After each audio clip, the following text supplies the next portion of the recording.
the best beings God meant for us to be. I'd like to welcome all of you to our service, to Overflow. If you're wondering what Overflow is, it's a gathering. It's a worship experience that's open to all people, regardless of religious background and affiliation. So it doesn't matter what you believe, what you don't believe. We're just happy you came. Okay? To have a good time with God and with each other. And we're here to know God more, to celebrate His goodness, to be equipped as His apprentices. Apprentices is just a modern word for disciple, or follower, or student, or learner. Okay? So if that's a mystery word for you, disciple? Ano ba yan, disciple? Okay? Its plain meaning is an apprentice who live out His more abundant life in us, life in the overflow mode. Overflowing with happiness, with joy, peace, with kindness, regardless of our circumstances, for the glory of God. Okay, and we always go by these thoughts for our inspiration, a vision of the goodness of God and His kingdom of grace. We have Matthew 6:33. Memorize niyo ba yun? But seek ye first the kingdom of God and His righteousness, and all these things shall be added unto you. Ano ba yung kingdom of God? Madalas, pag sabi kingdom of God, isip natin langit. Okay? Pag sinabi kingdom of God, it's actually the reign of God. The rule of God. O kaya, the governance of God. So, kingdom refers to God's reign, a kingdom of grace. Now, grace pertains to the character of His reign. So, it's a rulership of grace. It's a rulership of unconditional love. Kaya pag sabi ng Panginoon, palitan ko itong mic ko, ha? Okay? So, pag sabi ng Panginoon, seek first the kingdom of God, hindi man niya ibig sabihin, isipin mo lagi paradise. Okay? Isipin mo lagi yung rule of God, which is a governance of unconditional love and enduring compassion. Now, God's governance of grace, it embraces every moment and every circumstance of your life, whether you recognize Him as God or not. It's like the air around you. Kahit di ka maniwala na may hangin, nakapalibot pa rin ang hangin sa iyo. Okay? Hangin does not require you to depend. It does not require you to believe that it exists before you benefit from life-giving air. And so with the presence of God. Whether you appreciate Him or not, or you recognize Him or not, He still makes your heart beat. He still wakes you up every morning, because that's the kingdom of grace. He does not count your sins against you. Every moment and circumstance of every person's life, regardless of his or her belief and attitude towards God. God makes the sun shine on the good and the evil. He makes the rain fall on the good and the wicked. God, the eternal Creator, regards every person as having inestimable value. Wala kang kasing halaga. Alam mo kung bakit? And you were made for the greatest and the grandest purpose of all. And what is that? To enjoy infinite beauty and power, wisdom and love. And that's God. That is God Himself. And in this kingdom of grace, you are infinitely significant. God, your Father, my Father, okay? Doesn't matter what your religion is. We have one Father. We have one Creator. He loves sinners just as they are. And He sees you as His precious child, fully loved and forgiven. When? Long before we knew Him or believed in Him. Di mo pa kilala ang Diyos, minahal ka na niya. Di ka pa naniwala, namatay na si Kristo para sa iyo. And He invites us to return to Him because we're forgiven not in order to be forgiven. It's a kingdom reality you are accepting just as you are. Okay? Ang kasunod, God our Savior, He loves all people with an undying, unfailing, unending love, and there's nothing we can do to make God stop loving us. His loving presence is with us all the time. In God's reign of grace, we are unshakably secure. Doon pa lang tayo, we are already filled with thoughts that are really inspiring. God has given us every blessing we will ever need to live life in the overflow. God will not give you something that you need in order to live life in the overflow. What you need has already been given. You've been blessed with every spiritual blessing. Look at this. We don't need more holiness, more power, or more strength. What we need is to discover that God Himself is our life and strength, and His power is already at work within us. In God's reign of grace, in God's kingdom, we are whole and overflowing. You can enter the reality of God's kingdom here, now, and every single day of your life when you commit to full throttle apprenticeship with God. When you choose to make a life with God in the way of Jesus, Jesus as your teacher, right now, this very day, you can live the life God wants you to live. And you know what? God paid the price so that we can know Him, rest in His grace, and reign with Him, beginning now and for all eternity. So there's just one question, or three. Okay? Do you desire to have a constantly clear vision of God's reign of grace? Do you want, like, every time you wake up in the morning, you know in your heart what the grace of God is all about? Number two, do you intend to be an all-out learner in God's kingdom? And number three, will you engage in the practices which allows for God's infinitely powerful reign to nurture and transform you? Kasi hindi siya automatic. You've got to learn the practices so that you can engage the kingdom of God that already surrounds you. And those thoughts are for our inspiration. I'd like to introduce to you today the King of the Kingdom of Grace. I'd like to introduce to you today the God who reigns. Okay? Because some of us, we were more interested in heaven than the God of heaven. Because we have failed to appreciate the nature of the God of heaven. Matthew 6:9, the disciples said, Lord, teach us how to pray. And what did Jesus say? You pray this way. Our Father, who art in heaven. The first two words of the Lord's Prayer. Our Father. If God is our Father, we are His children. If we are His children, He is our parent. Is that right? God is our parent. What kind of parent is God? What kind of a parent is God? Let's read this. You fathers, if your children ask for a fish, do you give them a snake instead? Or if they ask for an egg, do you give them a scorpion?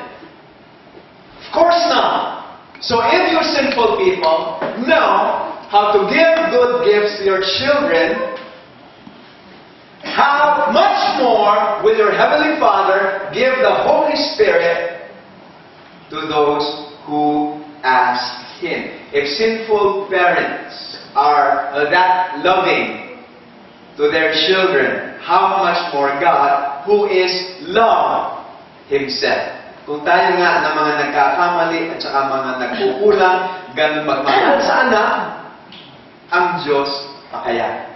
And then, we were faced with something very challenging last Saturday. The wages of sin is death. Okay? The wages of sin is death. And we ask the question, is God saying, worship me? Worship me. Okay? With all of your heart, with all of your soul, with all of your might, with all of your being. If you don't follow that, that's disobedience, right? Okay? The wages of sin is death. So is God saying, worship me, and if you don't, I'll burn you in hell. And I asked the question,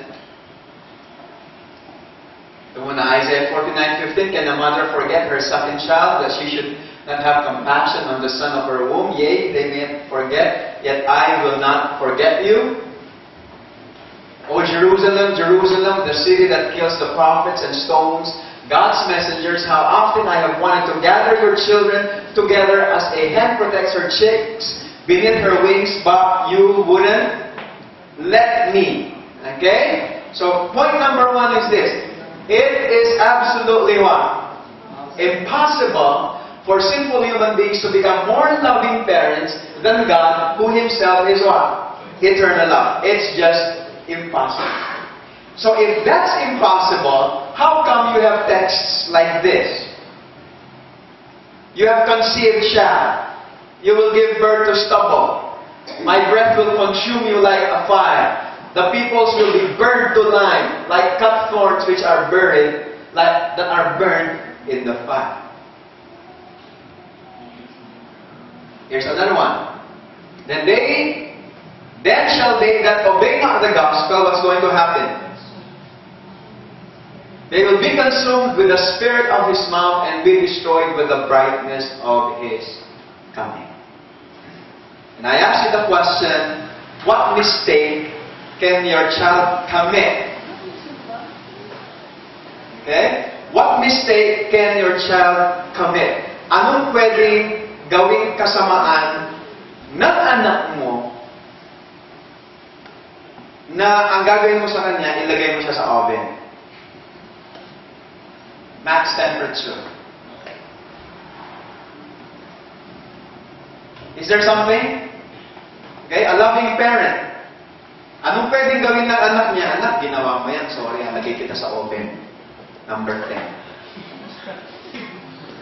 What would you think of a parent like that? Crazy, extremely wicked. But then, you can accept a God that will burn you if you will not worship Him. And you don't call God crazy.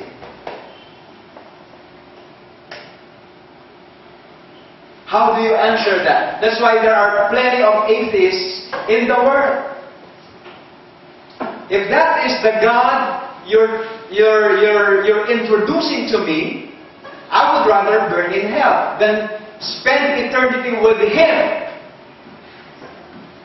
That if I don't worship Him, He's gonna burn me to hell. That's why you have Voltaire, atheists, infidels, pagans. They don't want to have anything to do with God kasi mas mabait pa si tatay, mas mabait pa si nanay. Ang nanay ko, ang tatay ko, kahit anong ginawa kong pagkakamali, pag uuwi ako, yayakapin ako. Pero ang Panginoon, pag hindi ko siya sinamba, the wages of sin is death. Ang naghihintay sa akin, sa katapos-tapusan, pupugnawin ako ng asupre at saka ng apoy. So, is God love? Yes, if you worship Him. What if you don't worship Him? That you have to know very clearly in your mind. What is really the character of God? Okay?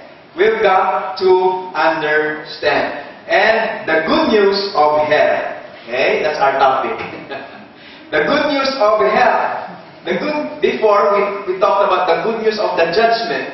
The good news of the Ten Commandments. Now, the good news of the fire that comes down from heaven. How can that be good news? Let's find out. Number 2, willful rejectors of God and His mercy. Definitely, they will be destroyed. Okay? However, their destruction will be the result of what they have chosen and allowed themselves to become. We're going to explain this a bit. You know what a flamethrower is? Yes. When you pull the trigger, okay, what comes out? Okay? So some people have this understanding. Righteous, wicked. The righteous will not be burned. The wicked will be burned. Why? Because God is holding a flamethrower, which trigger is pulled towards the wicked. So what happens to the wicked? They get burned. They get consumed. But the flamethrower, he does not pull the trigger towards the righteous. So they don't get burned.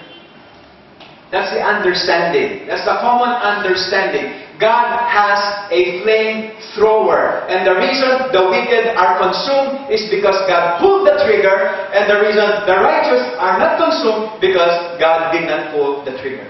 God had a different action towards the wicked that is different towards the righteous. But is that what the Bible teaches? Okay. Bible teaches, Hebrews 12:19, God does not have a flamethrower. What does the Bible teach? God Himself is fire. God Himself is fire. That's Hebrews 12:29. You go to the Old Testament, for the Lord your God is a what? A consuming fire. Not just an ordinary kind of fire, a consuming fire. Okay? How great is this fire? How big is this fire? We'll talk about that later. Okay? So God Himself is fire. He does not have a flamethrower. So, let's go back to our favorite quotation. The sun that melts the wax is the same sun that hardens the clay. Oh, sige, picture mo. Alright. The sun that melts the wax is the same sun that hardens the clay. Did the sun do something different to these two substances so that it resulted in two different things? One hardened and one softened. Wala, di ba? The sun was just the sun, shining brightly. But one substance melted, one substance hardened. And the result was not determined by the sun, it was determined by the nature of the substance. If you're made of wax, you'll melt. If you're made of clay, you'll harden. Okay? The fire that consumes the hay is the same fire that purifies the gold. So it's just the same fire. Both experienced the fire, but one got consumed and the other got purified. The result was determined by the nature of the substance that met the fire. Okay? Now, number 3, this is the good news. The fire which gives warmth, light, life, and is heaven to the righteous is the same fire that consumes, destroys, and is hell to the wicked. So it's not a different fire. It is the same glory of God. But the effect is different because of the substance that meets the fire that consumes. So, in our study, we are living in the last days. Right here, right now. Soon, there will be a close of probation. Then you will have the 7 last plagues. Then you will have the second coming. Then you will have the millennium. Then you will have the coming down of the New Jerusalem. And when the New Jerusalem comes down, the wicked, they will all be resurrected. And they will attempt to take over the New Jerusalem. But fire comes down from heaven. What we don't realize, the fire that comes down from heaven is simply the glory of God now revealed without any veil. And that same glory is life-giving to the righteous. But that same glory is that which consumes the wicked. So what happens to you and what happens to me, okay, look at this. Sinners in Zion. What kind of people? Sinners in Zion, okay? They are terrified. Trembling has seized the godless. Now, maybe this is your first time to read this verse. Who among us can live with what? The consuming fire. Who among us can live with continual burning? Who? He who walks righteous. The glory of God is a consuming fire. And it's not a fire the righteous are afraid of. Because it's life-giving to them. It is light to them. It is warmth to them. Okay? It is a blessing to them. And so, the fire of the glory of God, it says, who among us can live with the consuming fire? Who among us can live with continual burning? He who walks righteously. He who knows Jesus Christ as his righteousness. He who depends on Jesus Christ as his holiness. Now look at the opposite. Let's read this. Then everyone, the kings of the earth, the rulers, the generals, the wealthy, the powerful, and every slave and free person, all hid themselves in the caves and among the rocks of the mountains, and they cried to the mountains and the rocks. What did they cry out? Fall on us and hide us from the face of the one who sits on the throne and from the wrath of the Lamb. They see the glory of God. It's like the wrath of God, because it's fire that has no shield anymore. And so they're crying out to the mountains, takpan nyo kami, itago nyo kami sa mukha ng dumarating na Kordero, the Lamb of God who takes away the sin of the world. So it's the same fire, it's the same glory, but the righteous, they live, okay, with happiness in the midst of continual burning. But the wicked, they are terrified, and what else? They are hiding, because they don't want to have anything to do with the glory of God. Meaning to say, number 4, how we are affected by the fire is what? Is determined by the kind of substance we have allowed ourselves to be. In short, in the end, the fire of the glory of God will simply what? Reveal what we have chosen and wanted to become.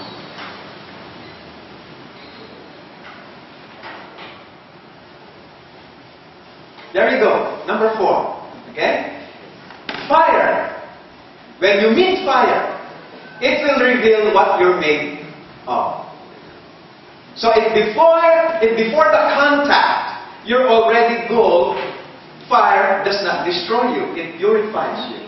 If before the contact, you are already hay, when you meet the fire, you'll get consumed.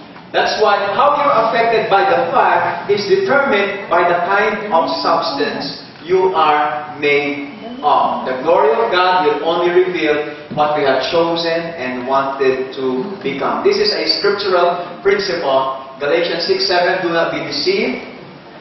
God cannot be mocked. A man reaps what he sows. It's just a law. Okay? Pag nagtanim ka ng mansanas, ano aanin mo? Mansanas. Pag nagtanim ka ng orange, ano aanin mo? Orange din.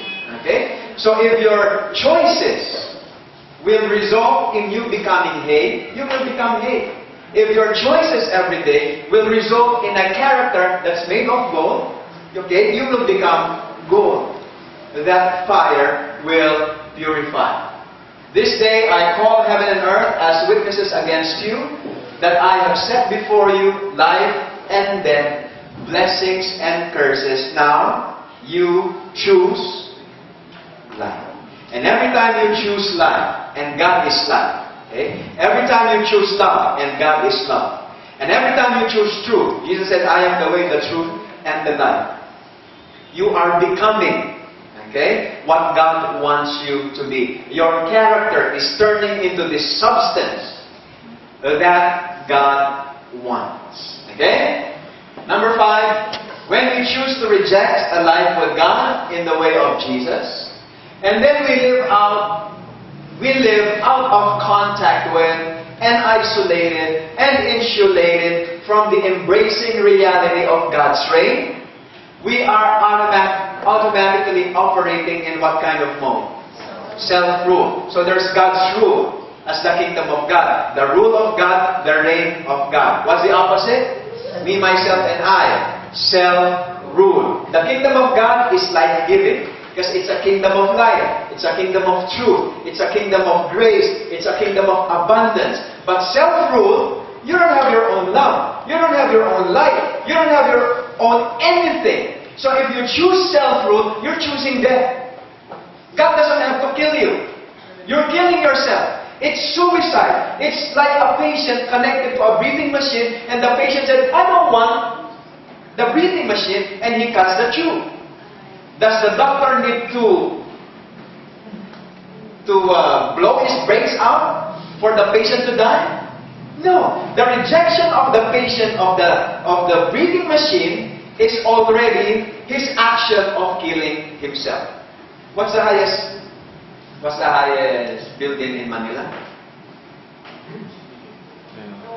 Ewan, di ko alam. O Empire State Building na lang sa US na. Empire State Building. If you choose to jump, if you go to the topmost floor, okay, doon sa view deck ng Empire State Building, kung saan umakyat si King Kong, right? And then you jump.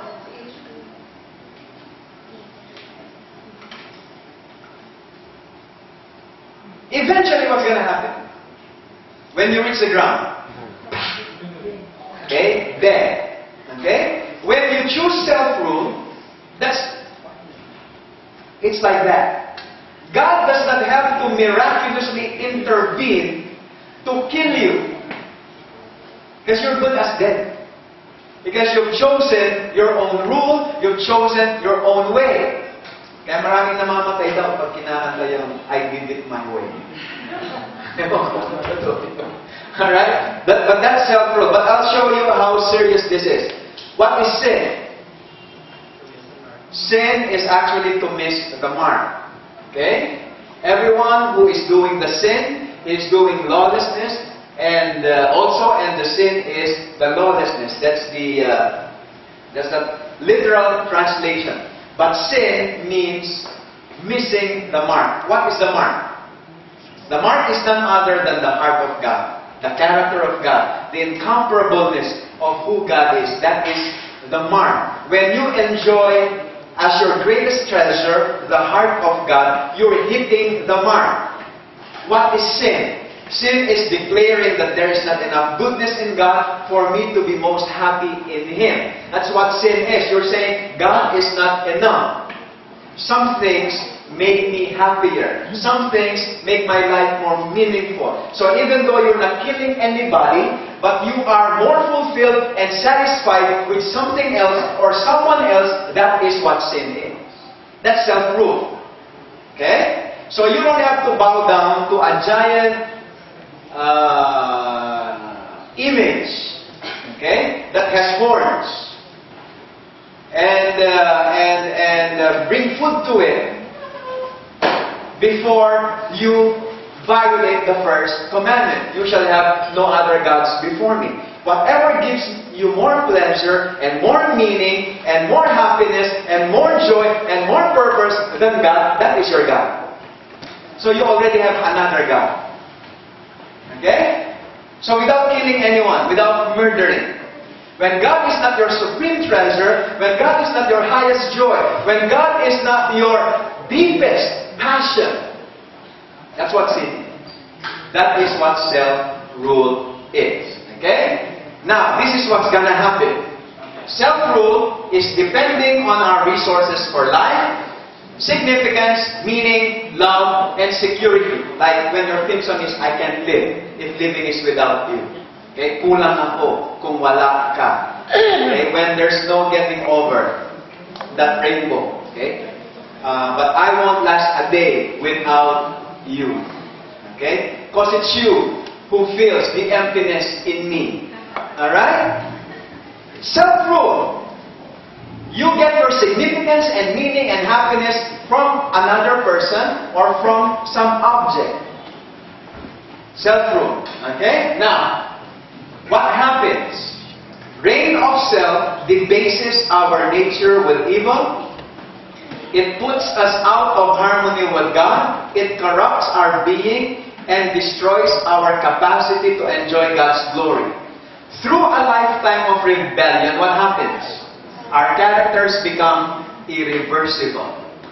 And Revelation says, the wicked becomes wicked still, and the righteous becomes righteous still. Okay?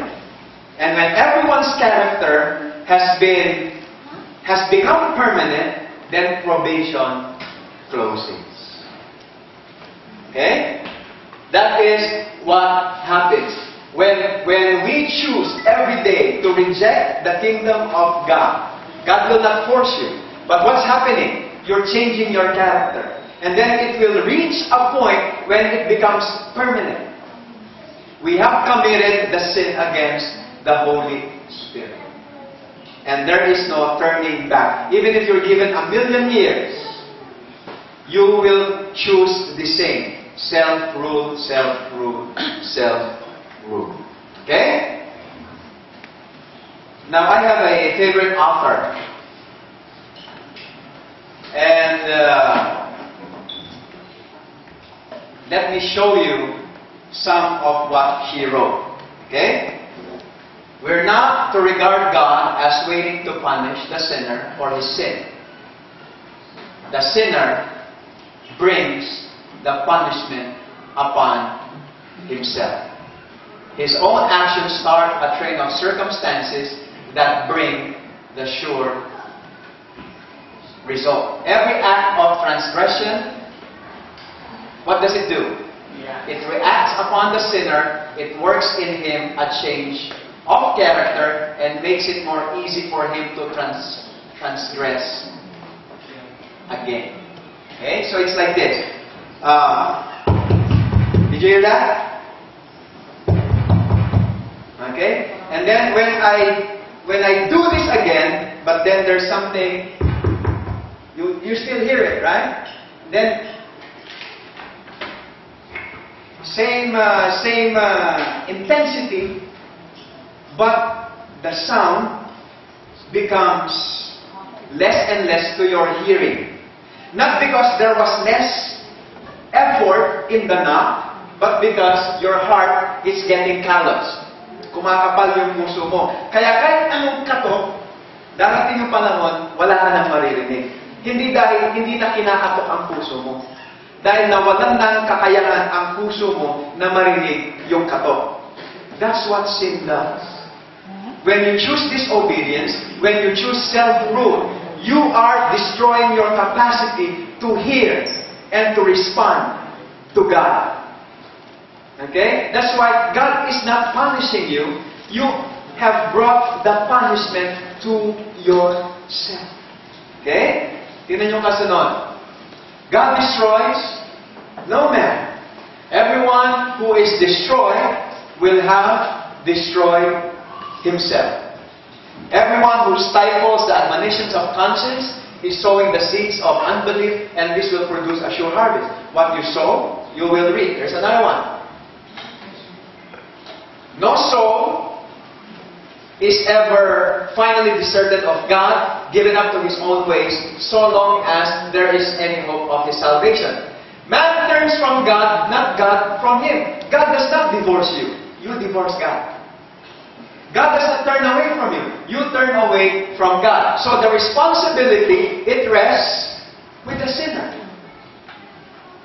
Okay? You choose your destiny. You choose what's going to happen to you. Once again, it's like the waiter. What the waiter brings to your table is what you order. It's not what the restaurant declared. Whatever he wants, this is what you bring to his table. No. There's no decree coming from the restaurant regarding the food you're going to eat. You ordered the food. So what's going to happen to you in the future, okay, is solely based on your decision. Next. By resisting the Spirit of God today, He prepares the way for a second resistance of life when it comes with mightier power. Thus He passes on from one stage of resistance to another until at last the light will fail to impress, and he will cease to respond in any measure to the Spirit of God. It's not because there's no lack of light. but because you have lost the capacity to see the light. Because of continual rejection of light. God destroys no one.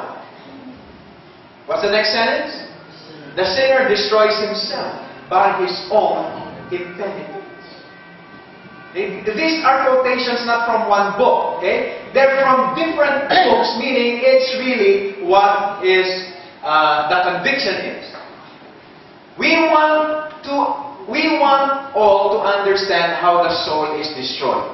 It is not that God sends out a decree that man shall not be saved. He does not throw a darkness before the eyes, which cannot be penetrated. But man at first resists a motion of the Spirit of God. And having once resisted, it is less difficult to do so the second time, less the third, and far less. Hindi ko natapos. And far less. Yun. Tuloy-tuloy lang yun. Okay?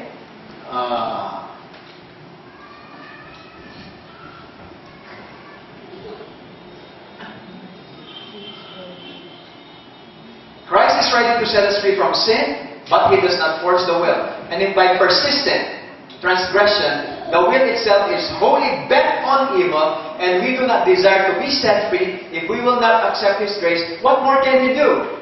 We have what? Destroyed ourselves by our determined rejection of His love. Steps to pray. We have destroyed ourselves. So God does not destroy sinners. Sinners destroy themselves by their own impenitence.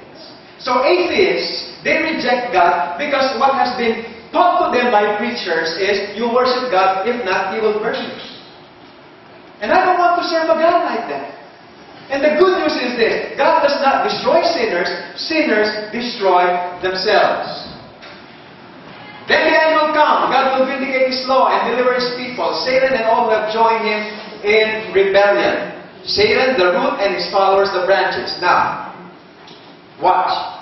Read. This is not an act of arbitrary power on the part of God. The rejectors of His mercy reap that which they have sown.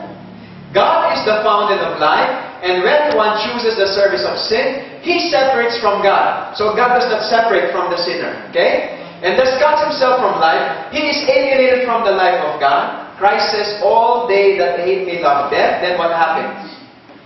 God gives them existence for a time that they may develop their character and reveal their principles. This accomplished, they receive the results of their own what? Choice. By a life of rebellion, Satan and all who unite with him place themselves so out of harmony with God that His very presence to them is a what? A consuming fire, the glory of Him who is the will destroy it. Desire of it. Next.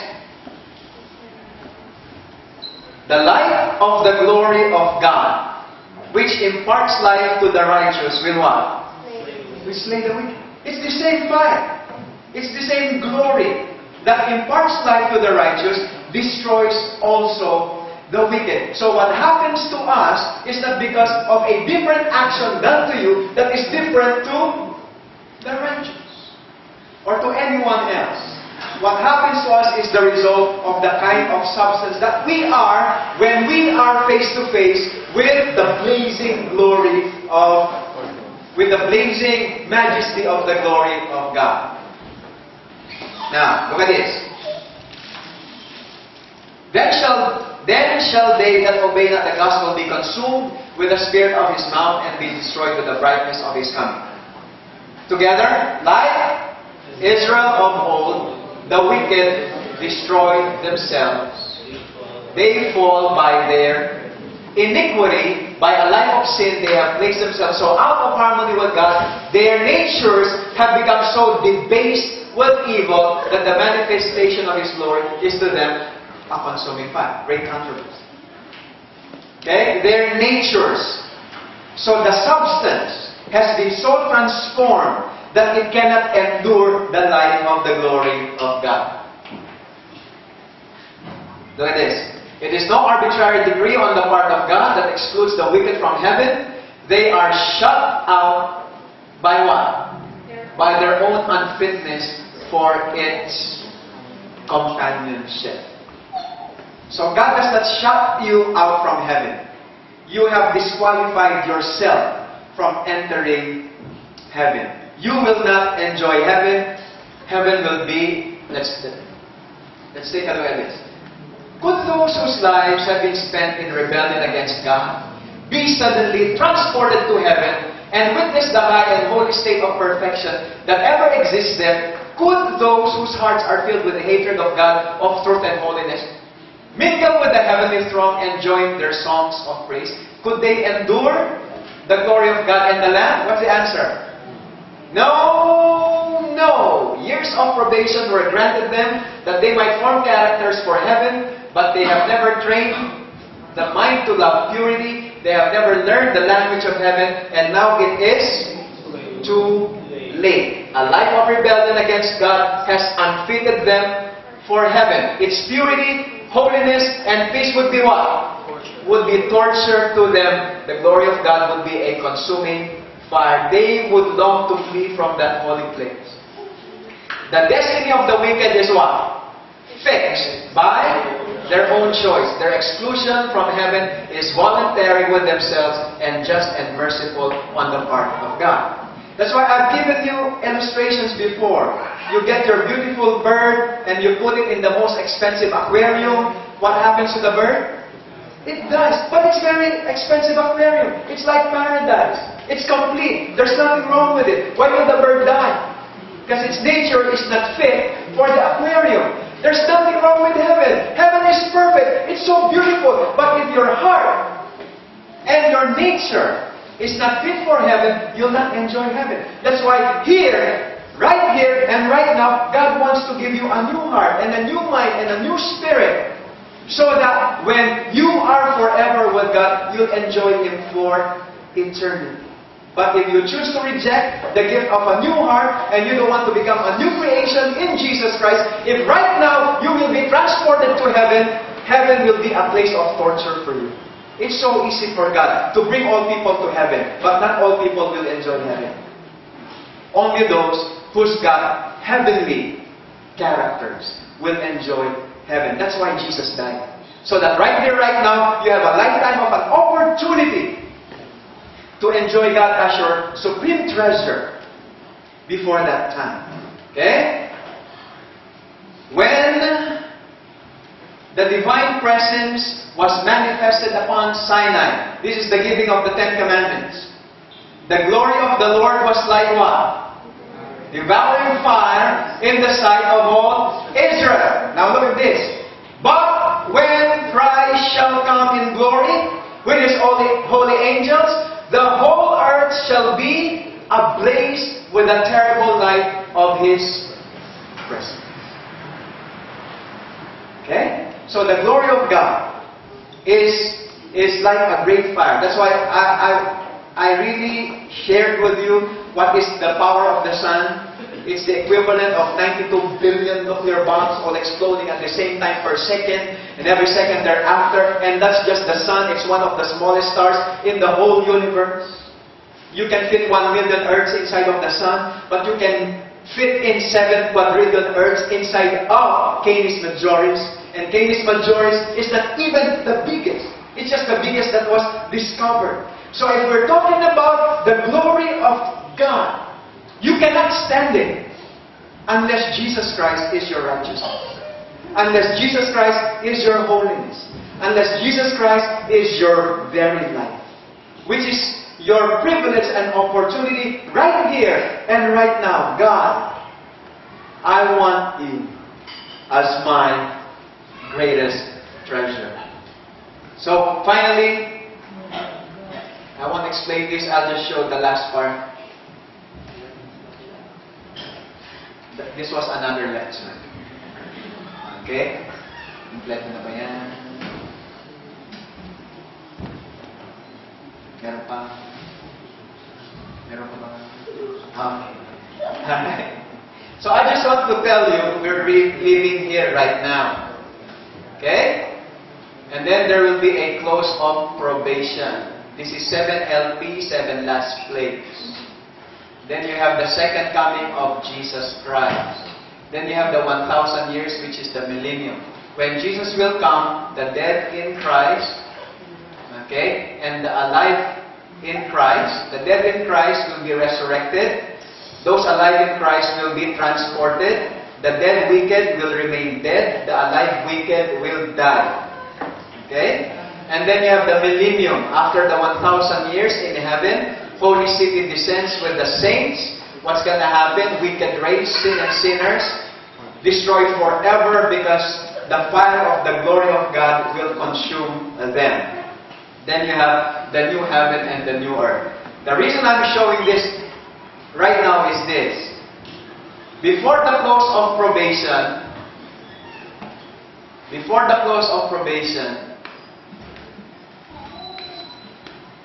all characters will already have become permanent and irreversible.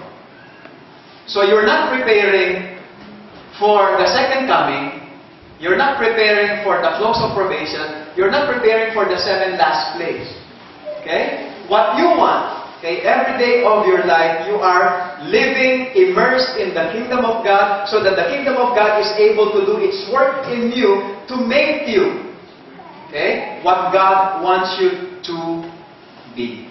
Alright? So, this is it's called the sealing time. I'll give you a definition of sealing. Okay? Sealing is the settling into the truth, both intellectually and spiritually, so that you cannot be moved. When does that happen? Before probation closes.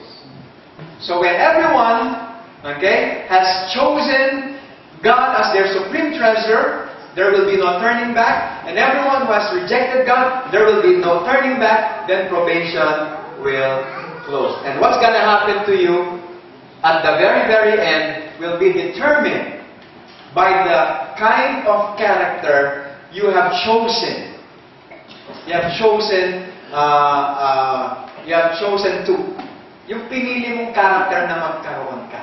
And whatever that kind of character is, that will determine the effect of the fire, which is the glory of God.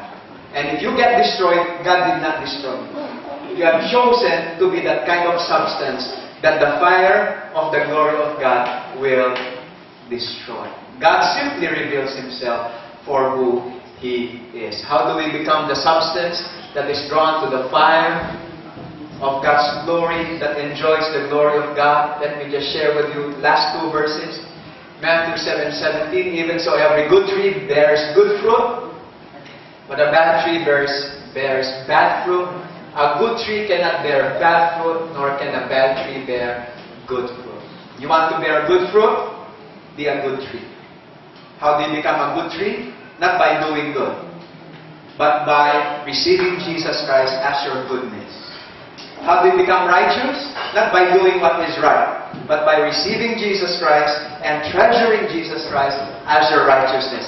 There is no other way. Psalm 1, let's read this together.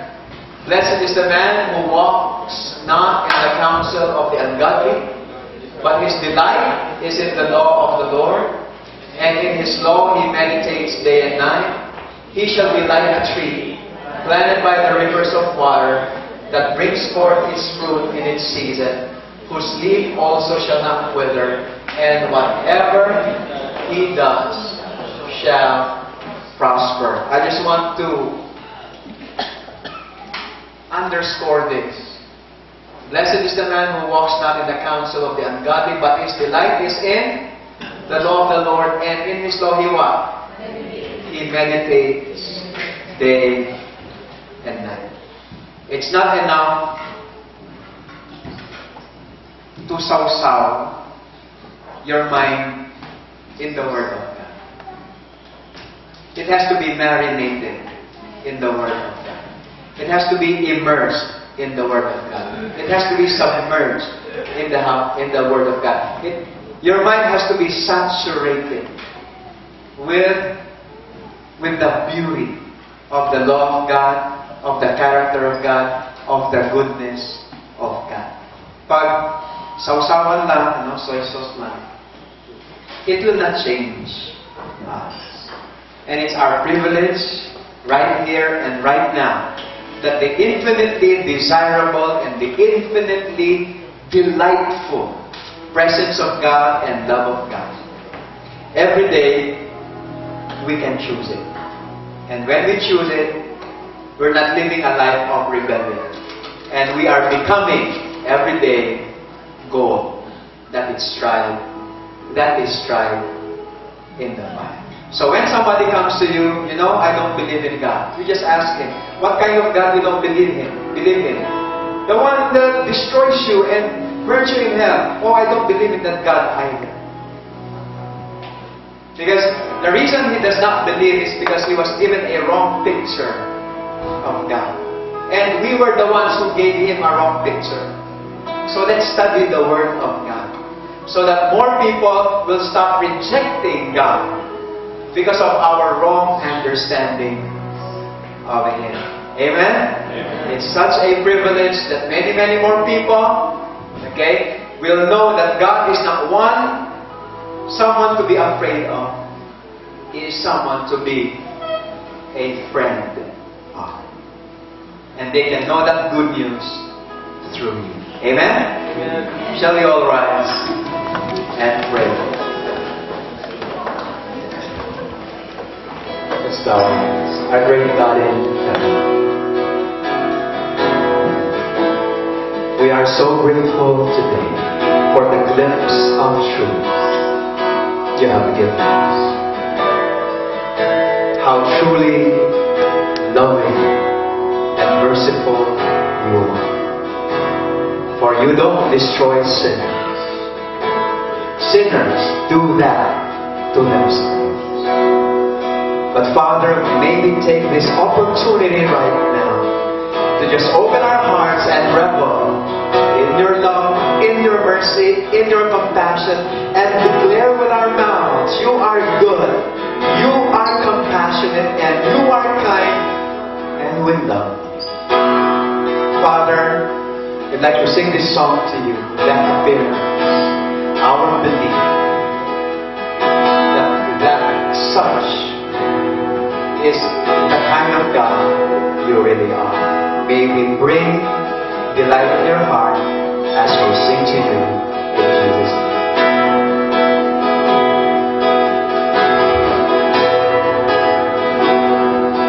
Bless the Lord, oh my soul, oh my soul, worship His holy name.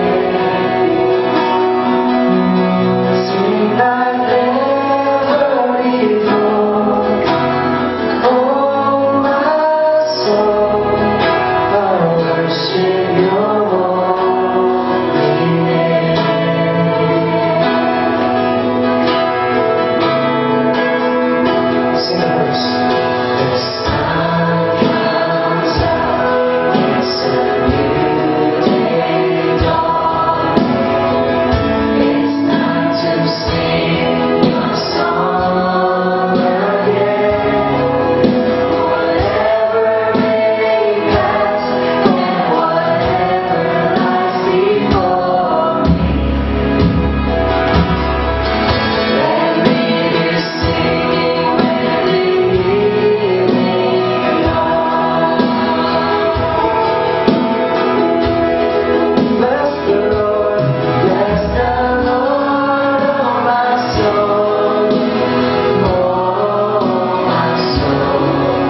Holy Father, you're worthy of all worship, of all honor, and of all praise. And we thank you today.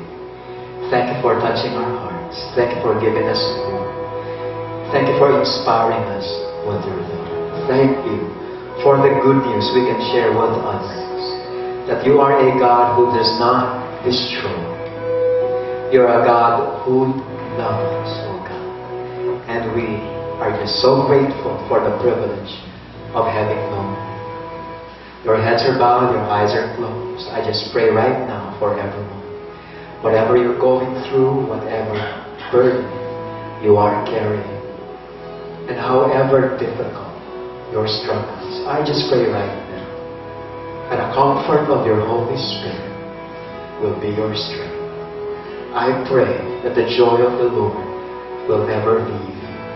I pray this will be an opportunity to trust in God's love and God's power. Remember in your heart, cast all your cares upon Him because He cares for you. Thank you, Lord. Thank you so much. Thank you for everything, for all your blessings, and for answering our prayers. In Jesus' name. And everyone said, Amen and amen. Let's give the Lord a hand of praise. We'll sing one more last song. If you want to share your gifts or your offerings, we have our offering box. Don't go. We're just very happy you came. God's blessings. Enjoy this whole day. God bless you.